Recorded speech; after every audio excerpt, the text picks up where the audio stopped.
So we were out on this lawn, and as far as the eye could see, you could see people just relaxing. They were all on their personal blankets, having a good time, just, enjoying each other's company side by side.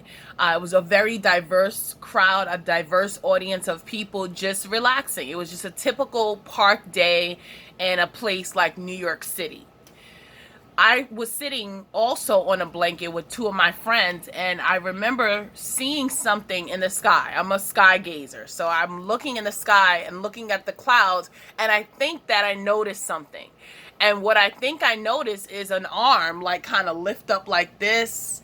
So I'm thinking, I said, hey, look at that. I tried to get their attention. I tried to get one of their attention to just say, look what I see in the cloud. And they were like, oh, they look up, they didn't see anything that first time. So then, I kind of didn't pay it any mind after that. But then the Lord brings my attention to it again, and I see, obviously, like, even in the midst of the playing and the people riding their bikes and all the stuff that was happening, just like people relaxing, having a peaceful moment in the park. Typical park, any park, you name it, just kind of chilling. Central Park, Prospect Park, any park, USA, people were just relaxing. But my attention is called to this image that I saw earlier, I thought I saw earlier, with this arm. So I knew I kind of saw it, but I was thinking, how you kind of think that clouds are something else. So sometimes you see a picture in the clouds. And so when I was dismissed earlier by my friend, I figured that was just a picture in the clouds that I saw. But this time when my attention was called to it again, I saw specifically what God wanted me to see in this vision. I saw a man and a woman sitting down praying. And I saw the man's hands, like, not flailing necessarily, but up, like almost begging for something, like pleading with God. And I see the woman, like, they're pleading, but I see the man obviously pleading with God.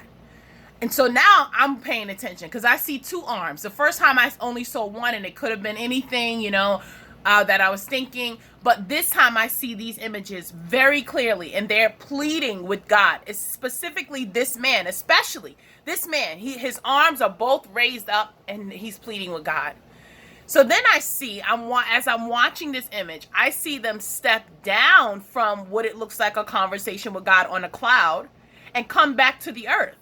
So they step down and walk down, and half of me is wondering why nobody else sees this, but my eyes are glued to this scene. They come down out of the cloud conversation with God, and they come down to the earth. Then they go up to almost like this mountain peak, but it's a part of the park that we're in. It's a part of the earth, right? And so they go up to a mountain peak, and there are other people there, and they just kind of blend in. But you could see that they were obviously taller than these people, that there was something distinctly different about them, especially the fact that they just came out of a cloud conversation. They just came out of the sky, okay? Cloud conversation with God. So they come down, and then they they step up to this cliff or this ledge, and they almost sort of blend in except for their height. The next image I see is the American flag literally in the sky. So it's the American flag, huge American flag, so everybody in the world can see. Everybody in that park saw that American flag that day. So the American flag is there. And then I see, like, it's almost like somebody's trying to show it. It's almost like, it's like, here it is. See this. Then, like, here it is, right? Then I see the American flag start to melt, sizzle and melt on the edges, almost like a scroll gets burnt on the edges, and then all hell breaks loose. Sizzle, melt. You can see the American flag in the sky, and then fire and brimstone comes down from heaven on everybody on the people in the park. Okay, so it's coming towards the earth. Fire and brimstone, but it's not a physical flame fire or rock fire that you can see. It's like a nuclear weapon. It's like what you would see when a nuclear bomb takes hold of something, where now, okay, the fire's coming down and people are beginning to, like, melt, die. They're beginning to, like, you can see that, like a nuclear weapon, where you see the skin on the people just, like, burn over, and it just takes their life. It snatches their lives, right? And so everybody's panicking, running in the park, right? Everyone in the park is panicking. We begin to run. So the next thing I see, after we see the American flag sizzle and burn, and the people begin to die from this nuclear bomb type fire and brimstone raining from heaven, and it was apparently coming from heaven. It wasn't coming from anywhere else. You could see it was a series of events after this. Angel praying, the American flag showing, sizzling and burning, and then the fire coming like from that area where the American flag was. The fire coming from the American flag, or because of the cause of it was the American flag. And so what happened is people began to run, but a lot of them, again, are being burned as they run. Now, after people run to what looked like cooling shelters, and let me say this, they were obviously cooling shelters, because my group and I got to the place, and in fact, I don't even remember my group. I just remember running. When I got to the place, I was by myself. When I got to the place with new people that I did not know previously. Actually, I was with two other people that I knew, but I'll tell you what happened with that. As we ran, it was like every man for himself. We run to the cooling center. When we get in the cooling center now, the reason why I know it's a cooling center is because when we got in there, it was very cool. Literally, like the ACs were pumping, the ACs were blowing.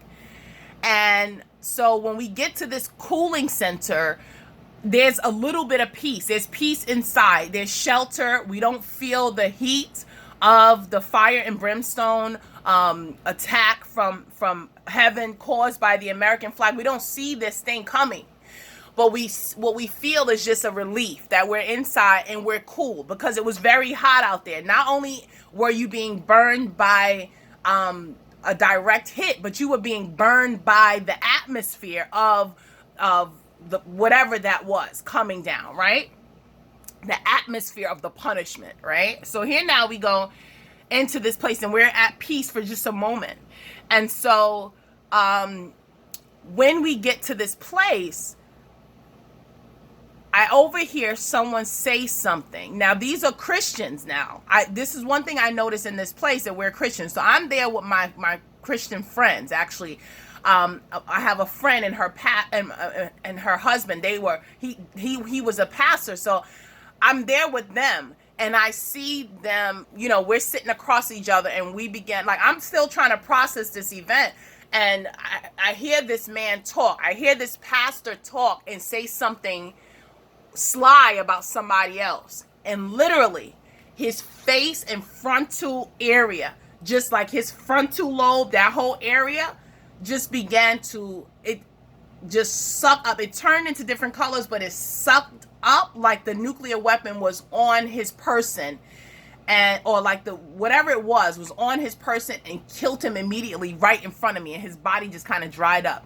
And I remember his wife looking over and like maybe being surprised, but not. I think she was more happy that I don't know, that she was alive. I don't know. But we got an understanding that moment that this was not a terrorist attack. This was a God thing, because how is it possible that we were inside shelter, inside this cooling center, away from the quote unquote heat, and he still died in front of us from the same environmental causes, or whatever was happening outside happened right to him that moment.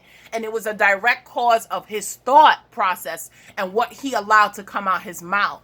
He said something sly about the other people that had been burned.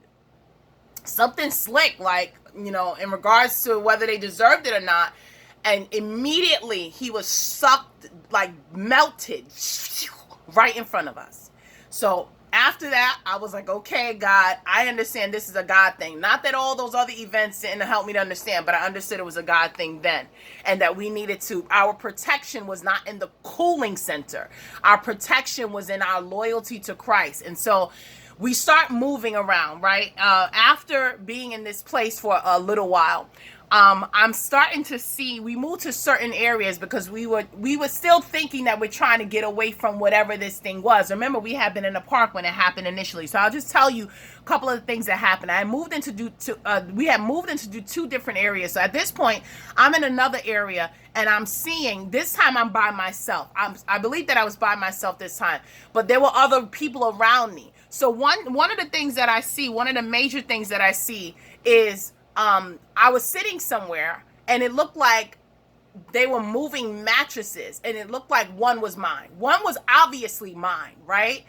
But I have remembered from the conversation earlier, don't say anything. Even if you're thinking it, just shut up and watch and see what's going on. Don't say anything negative or adverse. It seemed like the hatred in his heart or the disregard in his heart for humanity was what had got him killed on the spot in that cooling center, that pastor. So I refuse to say anything. So I see this, I'm just trying to figure out what's going on and trying to adapt or assimilate into the new environment of what's really happening here. So I see my mattress, my personal mattress is about to be pulled out and used for something. Now, this was a couple of days after that first situation, and I heard the Holy Spirit reminding me that somebody else's, he told me that mattress was going to be used for someone else, that I was not to say anything. And he reminded me that whatever I had received over the last few days wasn't my personal stuff. It was somebody else's that was used for me. So what he was showing me was that there was no ownership. There was no ownership at that time. And that season, there was no ownership of your own personal things. It wasn't like this is my house, my jewelry, my car. It was whoever could use whatever, that you could not claim ownership to anything at that time. You just had to go with the flow. And as long as you were being provided for, which you would hope, you would pray that you were being provided for, that you were okay. Another key thing that I saw was a uniformity. Any person that survived that day, when the flag shone in the sky and the fire and brimstone, the nuclear fire and brimstone came down and started to kill everybody off or purge the United States or the world, America, I noticed after that day that every person that we encountered had the same blue t-shirt on. It was like a blue t-shirt with yellow writing. It almost looked like camps that were moving about. And it was kind of weird, because I was thinking, it was almost like kids were on a trip.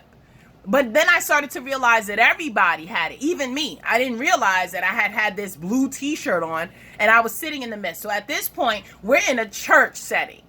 And we're in the church. We have the uniformity demonstrated through these t-shirts, right? So everybody in this place has on a t-shirt. And it was actually the person that brought me there from it was little groups of people that were little pockets of people that were clinging to each other, I guess, or sticking together. And they had this uniformity of the t-shirts. And the reason why I say uniformity, you'll understand in a minute.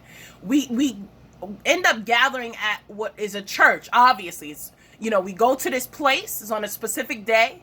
And there is what you call a preacher. It was a woman, very military, very solid, very disciplined. This woman is standing in front, and she has this thing that she says to everybody. Now, I'm encountering this situation for the first time, but she says this thing, and it was like, it was hot. It was like this rap thing. She just said it. We are here for uniformity, nonconformity.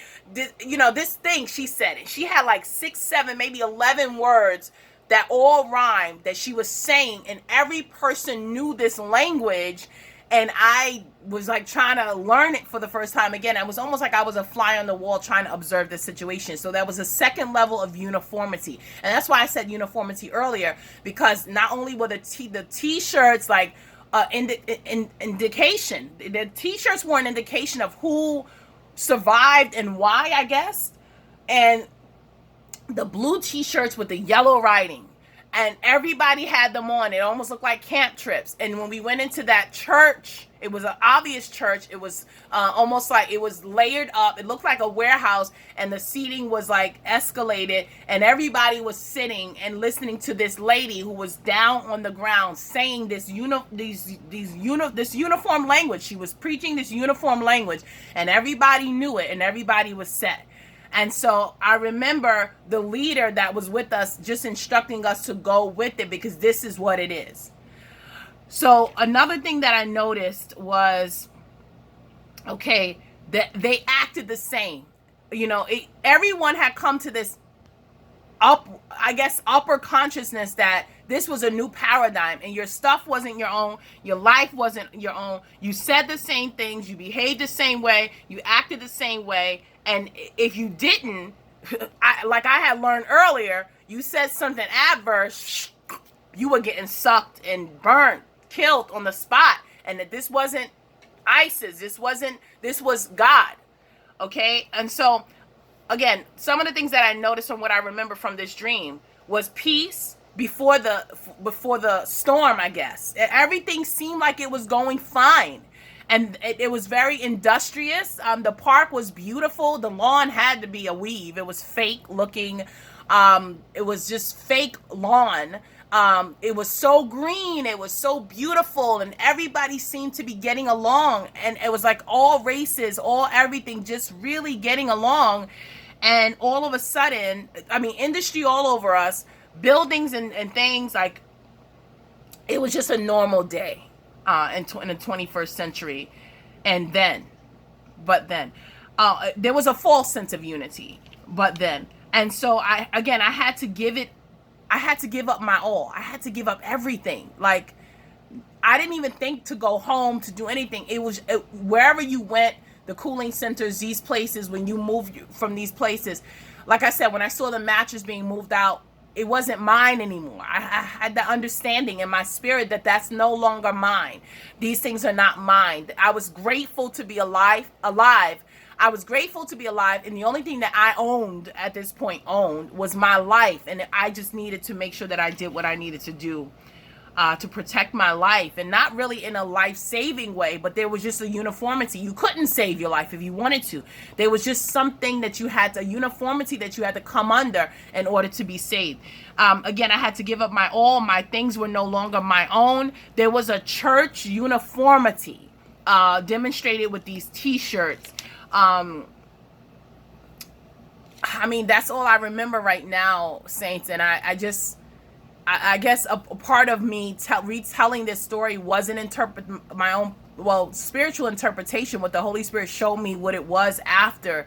So you might have gotten the interpretation and the dream at the same time.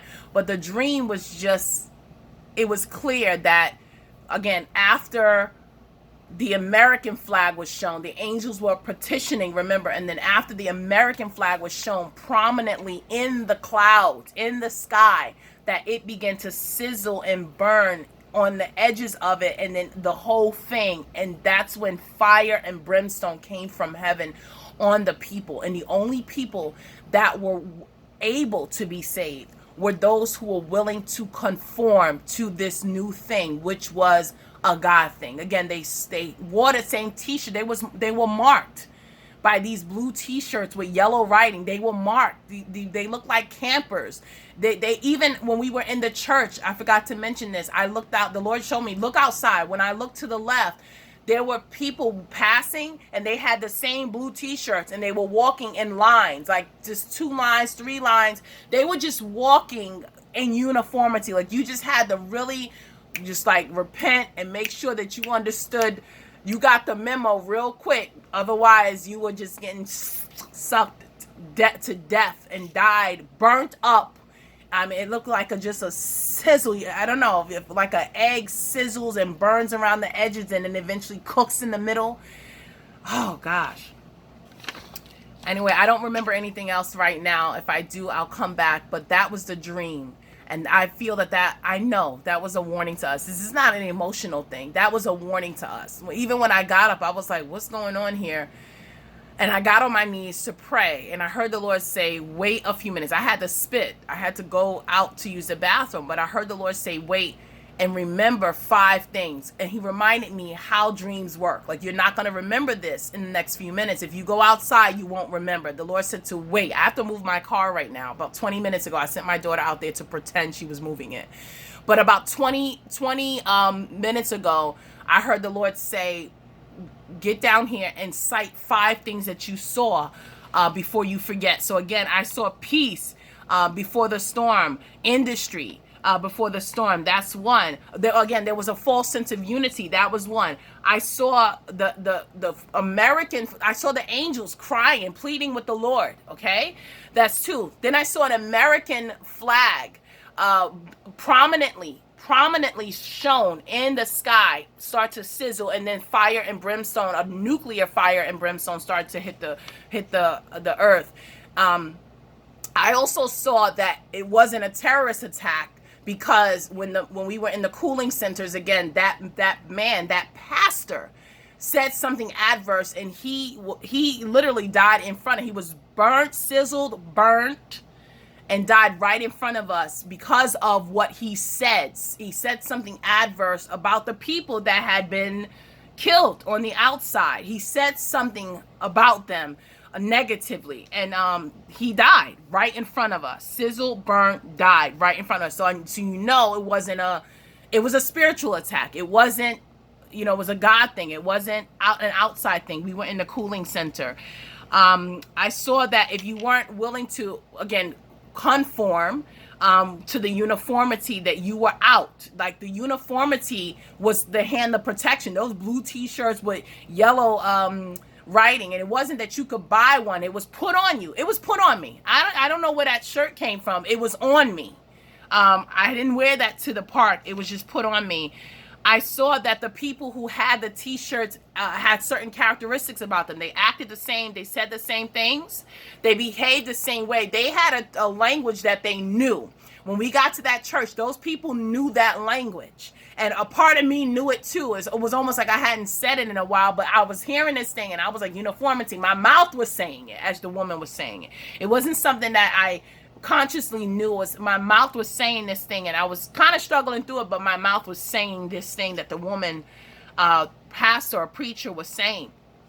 I recognized that my life was not my own, that the stuff that I had previously didn't matter anymore. It wasn't mine anymore. I couldn't say, I'm going to get my keys and go home. There was no home. You weren't thinking about that. You saw your stuff in the midst of everybody else's stuff, and I knew not to say anything about it, because the Lord showed me that my stuff was being used for someone else's, that I had survived this long because somebody else's stuff was used for me, and that my stuff was now being used for someone else. So it wasn't mine. I needed to not pay any mind. Again, it was the matches being used for someone else.